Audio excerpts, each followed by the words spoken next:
السلام علیکم۔ S M news کے ساتھ میں ہوں سید مقدر رضا۔ ایس ایم نیوز اسٹوڈیو میں خوش آمدید۔ خبروں کے سلسلے کو مزید آگے بڑھاتے ہوئے خبر شامل کرتے ہیں ننکانہ صاحب سے۔ ڈپٹی کمشنر ننکانہ صاحب زاہد پرویز کی وڑائچ کی زیر صدارت ضلع بر تزئین آرائشی کے جامعہ پلان کی تشکیل کے سلسلہ میں اجلاس منعقد کیا گیا۔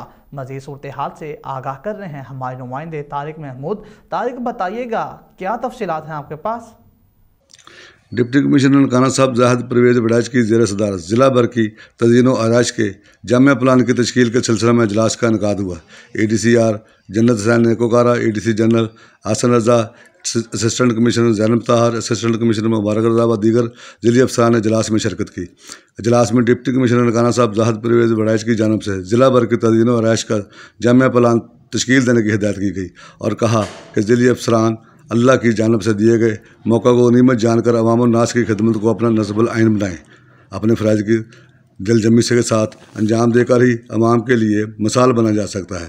اسسٹنٹ کمشنر صاحبان ضلع بھر کی تزئین و آرائش کا جامعہ پلان ایک ہفتہ کے اندر پیش کریں اور واضح کیا کہ فرائض سے غافل افسران کی ضلع بھر میں کوئی جگہ نہیں۔ طارق محمود، نمائندہ ایس ایم نیوز، ننکانہ۔ بہت شکریہ طارق محمود تفصیلات سے آگاہ کرنے کے لیے۔ اب تک کے لیے اتنا ہی۔ مزید خبروں کے لیے دیکھتے رہیے ایس ایم نیوز۔